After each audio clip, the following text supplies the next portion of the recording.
Good morning student, myself Pratibha Poswal, government college Begu. बच्चों, आज का जो टॉपिक है वो बीएससी सेकेंड ईयर के स्टूडेंट्स के लिए पेपर थर्ड इलेक्ट्रॉनिक्स का आप यूनिट थर्ड का टॉपिक। मैंने इससे पहले आपको बच्चों प्रिंसिपल पढ़ाए थे ऑसिलेटर के। आज हम पढ़ेंगे ऑसिलेटर, जिसमें हम पहले पढ़ेंगे कॉलपिट ऑसिलेटर की कॉलपिट ऑसिलेटर क्या होते हैं।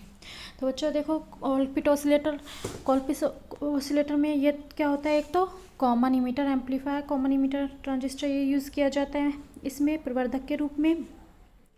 एक एल, जैसे मैंने आपको प्रिंसिपल में बताया था, उसमें या तो एक एल 2 सी होने चाहिए किसी भी ऑसिलेटर में, या 2 एल और 1 सी होना चाहिए। तो यहाँ कॉलपिट ऑसिलेटर में क्या होते हैं, एक एल और 2 सी मिलकर कार्य करते हैं, यानी टैंक परिपथ बनाते हैं, जो हमने प्रिंसिपल में पढ़ा था टैंक परिपथ। और इसमें R1, R2 और RE ये क्या करते हैं, ये VCC से इस दिष्ट धारा को यहाँ तक पहुँचाने का कार्य करते हैं। तथा CB क्या करता है, CB भी क्या है, एक प्रकार संधारित्र है, और ये क्या करता है, ये दिष्ट धारा को रोकता है। क्यों, कैसे रोक सकता है CB संधारित्र दिष्ट धारा को? हम जाते हैं संधारित्र की प्रतिबाधा X इक्वल टू क्या होती है, 1/ωc, जहाँ पर ओमेगा इक्वल टू क्या होती है, 2 पाई, ओमेगा इक्वल टू होता है 2 पाई एफ, तो यानी कि एक्स इज इक्वल टू क्या हो गया, 1/2 पाई एफ सी। तो यहाँ पर जो एफ है ये क्या है, फ्रीक्वेंसी है। दिष्ट धारा की फ्रीक्वेंसी क्या होती है, लगभग 0 होती है। ठीक है, तो हम यहाँ पर जब 0 रखते हैं तो एक्स सी का मान क्या आता है, 1/0, यानी कि इनफाइनाइट, यानी प्रतिबाधा क्या हो गई, इनफाइनाइट। यानी कि संधारित्र की प्रतिबाधा दिष्ट धारा के लिए क्या होती है, इनफाइनाइट होती है, अनंत होती है। इसलिए संधारित्र जो होता है वो दिष्ट धारा को क्या कर देता है, रोक देता है। जबकि संधारित्र जो होता है वो क्या करता है, और उसको क्या करता है, एसी को यानी प्रत्यावर्ती धारा को, प्रत्यावर्ती की धारा की जो फ्रीक्वेंसी है उसको लगभग हम बहुत ज़्यादा होती है, इसलिए इसका मान लगभग, अगर इनफाइनाइट मान तो लगभग 0, यानी कि प्रतिबाधा का मान बहुत कम होता है। इसलिए एसी क्या, वो संधारित्र क्या करता है, डीसी को तो रोक लेता है, जबकि एसी को पार होने देता है। इसी प्रकार से यहाँ पर ये जो एल है ये क्या करता है, ये इससे उल्टा कार्य करता है, यानी कि ये एल क्या करता है, प्रेरक, ये प्रत्यावर्ती धारा को तो जाने देता है, प्रत्यावर्ती धारा को तो रोक लेता है और डीसी को जाने देता है। क्यों, क्योंकि जो एल होता है यानी प्रेरक होता है, उसके लिए प्रतिबाधा का जो मान होता है वो क्या होता है, ओमेगा एल, जहाँ पर ओमेगा इक्वल टू क्या है, 2 पाई एफ। एल तो जो होता है क्या, हमारा दिष्ट धारा होती है, उसके लिए फ्रिक्वेंसी लगभग क्या है, 0, तो 0 होती है। तो एक्सएल भी क्या होता है, प्रतिबाधा भी लगभग उसकी 0 होती है। तो यानी कि दिष्ट धारा को तो एल प्रेरक आराम से जाने देता है, जबकि किसको, एसी को यानी कि प्रत्यावर्ती धारा को रोकता है। तो इस प्रकार से यहाँ पर जो R1, R2 और RE ये तो दिष्ट धारा को प्रभावित करने का कार्य करती हैं, जबकि CB है ये दिष्ट धारा को रोकता है और प्रत्यावर्ती धारा को जाने देता है, जिससे जो VCC प्राप्त है जो दिष्ट धारा है वो इस तरफ ना जाकर वो यहाँ पर पूरी आ जाती है, ये इसको इस तरफ जाने से एक तरह से रोक लेता है। और जो एल है वो क्या करता है, ये दिष्ट धारा को तो जाने देता है, लेकिन प्रत्यावर्ती धारा को क्या कर देता है, रोक लेता है। तो यहाँ पर ये जो C2, C1 और L ये मिलकर क्या बना रहे हैं, टैंक परिपथ बना रहे हैं, जो कि हमने प्रिंसिपल में पढ़ा था। तो कॉलपिट ऑसिलेटर में R1, R2, RE शक्ति प्रदायक VCC से दिष्ट वोल्टता को प्रभावित करते हैं, जो कि मैंने अभी आपको बताया। R1, R2 और RE ये क्या करते हैं, दिष्ट वोल्टता को प्रभावित करते हैं। CB क्या करता है, CB एक अवरोध संधारित्र है, यह संधारित्र दिष्ट धारा प्रवाह को रोकता है, जो मैंने अभी आपको बताया। और LC क्या है, LC प्रेरक है, जो कि प्रत्यावर्ती धारा को VC से प्रभावित होने से रोकता है, और यह क्या करता है, इस प्रत्यावर्ती धारा को यहाँ से प्रभावित होने से रोकता है। ठीक है, उभयनिष्ठ उत्सर्जक प्रवर्धक निवेशी वोल्टता के सापेक्ष निर्गम वोल्टता में पाई कलांतर उत्पन्न कर देता है। अब यहाँ पर ये क्या कर रहा है, ये उभयनिष्ठ उत्सर्जक प्रवर्धक ये क्या करता है, यहाँ से आने वाली जो भी प्रत्यावर्त धारा है उसमें क्या कर देता है, पाई कलांतर उत्पन्न कर देता है, यानी कि यहाँ पर पाई कलांतर उत्पन्न हो जाता है। तो यानी कि अगर हम यहाँ पर इस प्रकार से देते हैं तो यहाँ पर हमें इस प्रकार से प्राप्त होता है, यानी कि पाई का कलांतर होता है। लेकिन ये C1 क्या करता है, C1 फीडबैक पुनर्निवेश करता है, यानी कि ये वापस से पाई कलांतर कर देता है। तो यानी कि हमें वापस से इस प्रकार से प्राप्त होती है। तो यानी कि पुनर्निवेशी वोल्टता और निवेशी वोल्टता दोनों क्या हो जाती है, समान हो जाती हैं। तो C1 क्या करता है, संधारित्र पुनर्निवेश कर पाई अतिरिक्त कलांतर उत्पन्न कर देता है, जिससे पुनर्निवेशी वोल्टता तथा निवेशी वोल्टता क्या हो जाती है, समान हो जाती है। संधारित्र C1 C2 तथा L से बना परिपथ क्या होता है, दोलनी परिपथ यानी कि टैंक परिपथ होता है। तो ये है आपका कोलपिट ऑसिलेटर। ठीक है, इसके द्वारा क्या करते हैं हम, विद्युत दोलन उत्पन्न होते हैं कोलपिट ऑसिलेटर से, और इसी परिपथ के द्वारा पुनर्निवेश भी होता है, यानी कि दोबारा से फीडबैक होते हैं। क्योंकि हम फीडबैक मैंने आपको बताया था क्यों दिया जाता है, क्योंकि धीरे धीरे आयाम क्या हो जाता है, धीरे धीरे कम होता जाता है। तो फीडबैक देकर हम आयाम को क्या कर लेते हैं, नियत कर लेते हैं। यह दोलित्र उभयनिष्ठ उत्सर्जक विन्यास में क्या करता है, कार्यरत करता है, कॉमन इमीटर कॉन्फ़िगरेशन में कार्य करता है। और यह परिपथ है जो स्वतः उत्तेजन की कला से समृद्ध प्रतिबंध को भी क्या करता है, पूरा करता है, जो मैंने आपको कल के इससे पहले के वीडियो में बताया था। अब इसका इक्विवेलेंट सर्किट हम देख लेते हैं। इसका इक्विवेलेंट सर्किट किस प्रकार से बनता है, इसके H पैरामीटर के रूप में लेने पर HIE या HRVCE, यहाँ पर E क्या बता रहा है, स्मॉल e, ये कि यहाँ पर E कॉमन है, ये E, ये बेस B और ये C। ये है अब HFEIB या फिर हम इसको बोल सकते हैं GMVBE। HOE यहाँ पर ये टैंक परिपथ है हमारा C1 C2 L, ये इस प्रकार का इसका क्या है, तुल्य परिपथ, जो कि अंतराल चालकता प्रारूप से हम प्राप्त कर सकते हैं। जब मैंने आपको कॉमन इमिटर एम्पलीफायर बताया था तो उसमें इसका समझाया था कि किस प्रकार से तुल्य परिपथ बनता है। अब हम इसमें लेकर चलते हैं कि HRE और HOE क्या है, नेग्लिजिबल है, बहुत कम है। तो यानी कि ये वाली टर्म और ये वाली टर्म इसमें से हट जाएगी। तो हमें जो परिपथ प्राप्त होगा वो किस प्रकार से प्राप्त होगा, HIE, ये तो टर्म हट गई। तो इसके बाद हमें क्या प्राप्त होगा, GMVBE, फिर इसके बाद हमें ये भी टर्म हट गई, C2, फिर C1 और ये L। तो यानी कि हमें इस प्रकार का तुल्य परिपथ प्राप्त होगा, इस प्रकार का तुल्य परिपथ प्राप्त होगा। ठीक है, अब अगर हम इसको इस प्रकार, इस परिपथ को इस प्रकार से भी लिख सकते हैं, ये GMVBE, ये तो फिर ये हो गया, यहाँ से प्रवाहित होने वाली धारा क्या है, I1 है। ठीक है, GMVBE हो गया। और अगर हम इसको इस तरफ लेकर चलें तो हम देखते हैं कि अब यहाँ HIE की क्या है, C1 के साथ क्या बना रहा है, एक समांतर बना रहा है। तो यहाँ पर हम देखते हैं HIE भी क्या बना रहा है, C1 के साथ समांतर सर्किट बना रहा है। तो हम इसको इस प्रकार से लिख सकते हैं तथा ये HO किसके समान साथ है, ये श्रेणी क्रम में, ये L के श्रेणी क्रम में है। तो इस प्रकार से ये परिपथ इस प्रकार से बन सकता है। तो हम इसमें देखते हैं ये प्रवाहित होने वाली धारा क्या है, I1 है, जो कि इसके विपरीत दिशा में, यानी कि I1 बराबर क्या हो गया, माइनस का GMVBE। ठीक है, अब ये प्रवाहित होने वाली धारा यहाँ पॉइंट ए पर आकर दो भागों में डिवाइड हो जाती है। यहाँ पर आकर ये मान लो I2 धारा है, तो यहाँ पर कौन सी धारा बचेगी, I1 माइनस I2, जो कि C2 में से होकर प्रवाहित हो रही है। यहाँ से I2 धारा प्रवाहित हो रही है, ये I2 धारा प्रवाहित होकर इस B बिंदु पर फिर दो भागों में डिवाइड हो जाएगी। B बिंदु से इस तरफ जाने पर ये I3, तो बची हुई धारा क्या होगी, I2 माइनस I3 होगी। तो इस प्रकार से ये धारा प्रवाहित होती है। अब हम धारा विभाजन के सिद्धांत से देखेंगे। धारा विभाजन के सिद्धांत से धारा I1 R1 बराबर क्या होना चाहिए, I2 R2, या हम बोल सकते हैं I1 अपॉन I2 बराबर क्या होना चाहिए, R2 अपॉन R1। तो हम इसका प्रयोग करके पॉइंट ए पर हम ज्ञात करेंगे। तो सबसे पहले हम देखते हैं पॉइंट ए पर I1 minus I2 upon I2। तो इसके लिए देखते हैं, यदि ये एक I1 है तो ये हो गया R1, ये I2 है तो ये पूरा क्या हो गया R2। तो यानी कि I1 minus I2 upon I2, तो ये R2 अपॉन R1 होना चाहिए। ठीक है, तो इसके लिए हो जाएगा I1 minus I2 upon I2।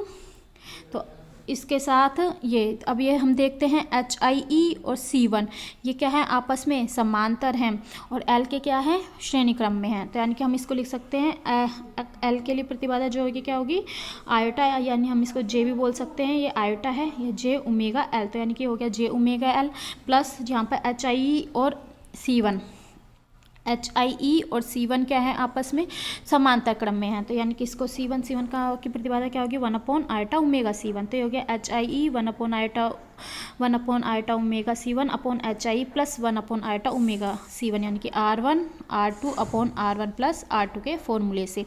ठीक है, और J ओमेगा L क्या है, इसके समान श्रेणी क्रम में है। अब अपॉन I2 यानी कि ये वाली C2, तो ये क्या हो गया 1 अपॉन J ओमेगा, यानी कि आयोटा ओमेगा C2। तो हम इसको जब सोल्व करते हैं तो हम देखते हैं I1 minus I2 upon J omega C2 बराबर हो जाएगा, इस तरफ जाएगा तो I2 ये बचेगा J omega L plus HIE upon HIE J omega C1 plus 1। LCM लेंगे, एलसीएम लेने पर वो कैंसिल हो जाएंगे जे ओमेगा 1 जे ओमेगा C1, तो हमें ये प्राप्त होगा। तो ये हो जाएगा I1 upon J omega C1 minus का I2 upon J omega C2 को उस तरफ ले जाएंगे तो किसका हो जाएगा, प्लस का। तो ये हो जाएगा ये टर्म, तो ये I2 एलसीएम ले लेंगे, एलसीएम लेकर इसे मल्टीप्लाई करेंगे तो हमें प्राप्त होगा आयोटा, आयोटा क्या हो गया, आयोटा स्क्वायर यानी कि -1, तो omega square LC1 HIE plus J omega L plus HIE upon HIE J omega C1 plus 1, और प्लस ये इस तरफ आ जाएगा तो क्या हो जाएगा, प्लस का I2 upon J omega C2।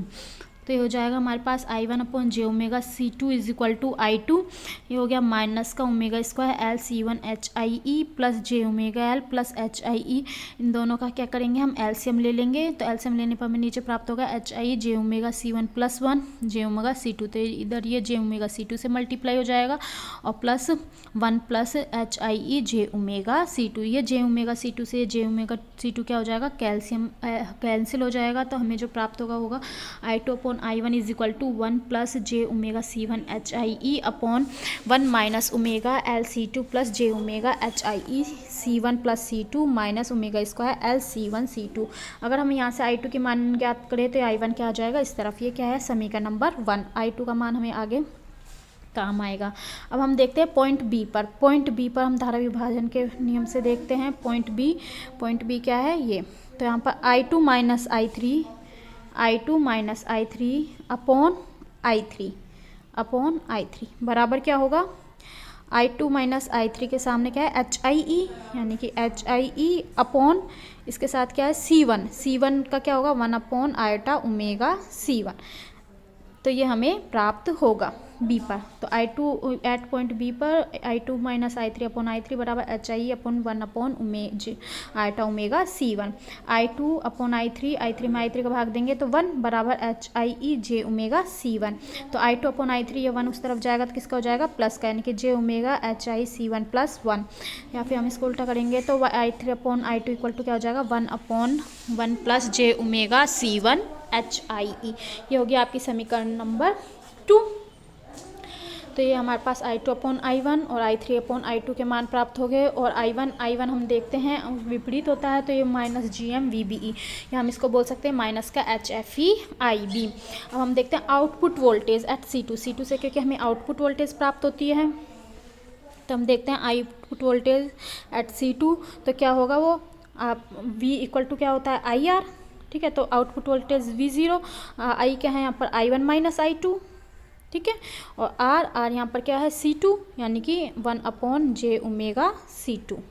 तो हमें प्राप्त होगा, तो ये हमें प्राप्त होगा V0 equal to I1 minus I2 XC, यानी कि V0 equal to I1 minus I2 और XC क्या है था C2, तो यानी कि J1 upon J omega C2।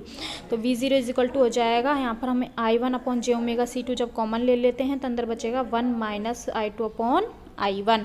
तो इक्वेशन नंबर 3 से हम इक्वेशन I1 का मान पुट कर दो, I1 का मान पुट कर देंगे तो हमें प्राप्त होगा V0 is equal to minus का GM VBE upon J omega C2 1 minus I2 upon I1। ये क्या होगी समीकरण नंबर 4। हम देखते हैं voltage gain A equal to क्या होता है आउटपुट अपॉन इनपुट, यानी V0 अपॉन VBE। तो V0 की वैल्यू अभी हमने निकाली है समीकरण नंबर 4 में, तो V0 की वैल्यू हम यहाँ पर पुट करेंगे तो VBE से VBE क्या हो जाएगा कैंसिल। तो हमें A इक्वल टू क्या प्राप्त होगा minus GM upon J omega C2 1 minus I2 upon I1। तो ये हमें हो गया A। अब फीडबैक वोल्टेज हमें कहाँ प्राप्त होती है C1 पर, जो मैंने आपको बताया था फीडबैक वोल्टेज कहाँ प्राप्त होती है C1 पर। तो हम C1 पर देखते हैं, C1 पर फीडबैक वोल्टेज क्या होगी HIE और ये C1। तो ये हो जाएगी हमारे पास जो फीडबैक वोल्टेज प्राप्त होगी वो होगी VF HIE, और इस यहाँ से प्रवाहित होने वाली धारा क्या है HIE से I3। तो ये हो जाएगी HIE I3।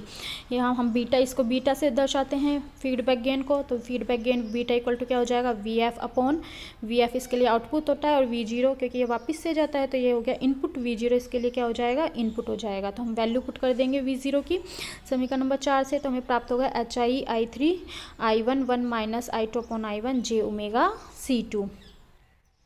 तो अब हम दोनों का, क्योंकि हम बार के होराइजन क्राइटेरिया क्या होता है ए बीटा, तो ए बी इंटू बीटा निकालेंगे तो ए बीटा इक्वल टू क्या हमें प्राप्त होगा minus G M H I I three upon I one. A beta यानी कि हम इन दोनों को जब मल्टीप्लाई करेंगे तो 1 minus I two upon I one से 1 minus I two upon I one क्या हो जाएगा cancel, J omega C two से J omega C two cancel हो जाएगा। तो हमें जो प्राप्त होगा वो क्या प्राप्त होगा माइनस का G M H I three upon I one. अब I three upon I one का हमने समीकरण 2 में मान निकाला था, तो वहाँ से हम देखते हैं आई थ्री का मान निकालते हैं। आई थ्री का मान क्या था आएगा 1/1 plus J omega C one H I two. समीकरण नंबर 2 से आई थ्री का मान ये समीकरण नंबर 2 से निकाल लेंगे। और आई टू का मान किस में था समीकरण नंबर 1 से आई टू का मान निकाल कर यहाँ पुट करेंगे तो हमें प्राप्त होता है आई थ्री बराबर ये 1/1 H I J omega C one, और आई टू का मान रखेंगे तो क्या हो जाएगा 1 plus H I J omega C one I one upon 1 minus omega square L C two. ये पूरी टर्म आ जाएगी, ये टर्म से ये टर्म क्या हो जाएगी कैंसिल हो जाएगी। तो हमारे पास I three upon I one का जो मान आएगा वो क्या प्राप्त होगा 1/1 minus omega square L C two plus J omega H I E C one plus C two minus omega square L C one up C to.